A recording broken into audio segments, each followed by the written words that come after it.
Здравейте! Бързо неделно включване от мен, Краси Вуцова, с 3 кратки, но много важни стъпки за нашия успех. Разбира се, и финансов. Първа стъпка – за всичко важно, което решаваме, нека да погледнем как то ще се отрази на нашето бъдеще. Групата на Банфилд, това е една група от Харвард, прави много изследвания и доказва, че и милиони да се изсипят в гетата и се раздадат на хората, въпрос на време е те да бъдат прахосани. Така и с 100 милионерите, които нямат финансова грамотност, нямат и план да загубят спечелените пари. Така че мислим за днес, мислим и за бъдещето.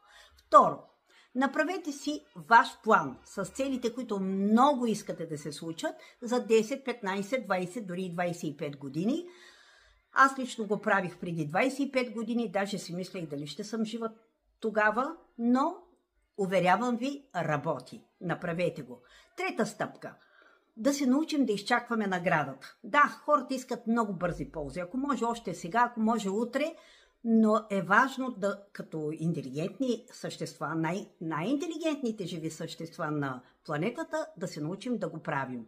Погледнете, има едни много забавни клипчета. Това е теста Маршмелоу, особено които имат деца. Ако трябва, пък и Брайан Трейси го е казал, но първо да си изядем жабата, да си свършим работата и наградата ще дойде задължително. Отивам на барбекю с екипа. Прекрасен ден! Бъдете щастливи!